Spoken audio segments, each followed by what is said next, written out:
Hello everyone, welcome to Shara's kitchen. ఈరోజు వచ్చేసి మనం అందరికీ ఎంతో ఇష్టమైన పూరి కుర్మా ఎలా తయారు చేయాలో చూద్దాం. సో ముందుగా రెసిపీలోకి వచ్చేస్తే, ఇప్పుడు కుర్మా కోసం ఒక స్టవ్ మీద ఒక కడాయి పెట్టుకొని కొద్దిగా జీలకర్ర, ఆవాలు, అలాగే కరివేపాకు, అలాగే మనం పోపు దినుసులు కూడా వేసుకొని, ఇప్పుడు పచ్చిమిర్చి అలాగే కట్ చేసి పెట్టుకున్న ఆలు పీసెస్ కూడా వేసుకొని ఒక 5 మినిట్స్ వరకు ఫ్రై చేసుకోవాలి. సో ఆలు ముక్కలు ఫ్రై చేసుకుంటున్నప్పుడు ఇప్పుడు కొద్దిగా శనగపిండి తీసుకొని ఉండలు లేకుండా వాటర్ పోసి మంచిగా కలుపుకొని పక్కకు పెట్టి ఉంచుకోవాలి. సో మనం ఫస్ట్ ఆనియన్స్ ఎందుకు వేసుకోలేదంటే ఆలు అనేది తొందరగా ఫ్రై అవ్వడానికి. సో అలాగే ఈ ఆనియన్స్ కూడా కొంచెం మెత్తగా అవుతాయి కాబట్టి సో ఫస్ట్ వేసుకోలేదు.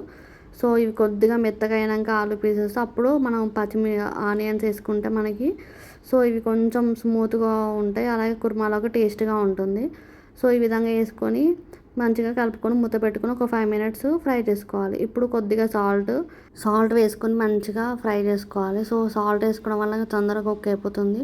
సో ఈ విధంగా మూత పెట్టుకొని ఒక 10 మినిట్స్ మధ్య మధ్యలో కలుపుతూ ఉంటే మనకి ఆనియన్స్ అలాగే ఆలు అనేది మంచిగా ఫ్రై అయిపోతుంది.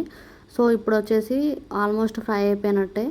సో ఇప్పుడు కొద్దిగా పసుపు, అలాగే అల్లం వెల్లుల్లి పేస్టు, అలాగే కొద్దిగా కారం. సో మనం పచ్చిమిర్చి వేసుకున్నాం కాబట్టి కారం అవసరం లేదు. సో ఈ విధంగా మొత్తం కలుపుకొని మనం ముందుగా కలిపి పెట్టించుకున్నాం కదా శనగపిండిది, సో ఆ వాటర్ కూడా అంతా వేసేసుకొని ఉండలు లేకుండా మంచిగా కలుపుకోవాలి. సో కొద్దిగా సో మనం ఆల్రెడీ వాటర్ అంతా వేసుకున్నాం కాబట్టి మళ్ళీ కొద్దిగా వాటర్ పోసుకొని మధ్య మధ్యలో కలుపుతూ ఉంటే మనకి కుర్మా అనేది రెడీ అయిపోతుంది. సో ఈ విధంగా ఇంకొన్ని వాటర్ కూడా వేసుకొని, సో మనకి అదేంటంటే పిండి వేసాం కాబట్టి థిక్గా అయిపోతుంది. సో వాటర్ కూడా కొన్ని ఎక్కువగా పోసుకొని మూత పెట్టి ఒక 5 మినిట్స్ అలా కుక్ చేసుకుంటే మనకు ఆల్మోస్ట్ రెడీ అయిపోయినట్టే. సో దీనికోసం గార్నిష్ కోసం కొద్దిగా కొత్తిమీర కూడా చల్లుకొని మనం సర్వ్ చేసుకుంటే ఇంతే అండి, మనకి పూరి కుర్మా రెడీ అయిపోతుంది. పూరి కోసం కూడా పిండి కలిపి పెట్టి ఉంచుకున్నాం కదా, సో డైరెక్ట్ మనం వేరే ప్యాన్లో ఆయిల్ వేసుకొని సో పూరి కూడా వేసేసుకుంటే మనకి వేడివేడిగా సర్వ్ చేసుకుంటే బాగుంటుంది. సో ఇంతే అండి, tasty and puri kurma ready. వేడివేడిగా ఈ పూరీలతో ఈ కుర్మా తింటే నిజంగా చాలా రుచిగా ఉంటుంది. సో ఉదయం బ్రేక్ఫాస్ట్కి, వీకెండ్కి స్పెషల్గా ఇది చాలా పర్ఫెక్ట్ కాంబినేషన్.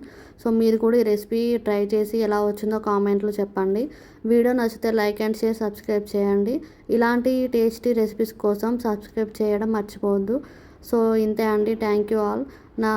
మళ్ళీ ఇంకో కొత్త రెసిపీ వీడియోలో కలుస్తాను. ప్లీజ్ మీకు ఏదైనా రెసిపీ కావాలన్నా నాకు కామెంట్లో మెన్షన్ చేయండి. అలాగే ఇంట్లో ఈరోజు ఏ స్పెషల్లో బ్రేక్ఫాస్ట్కి నాకు మెన్షన్ చేయండి. Thank you all.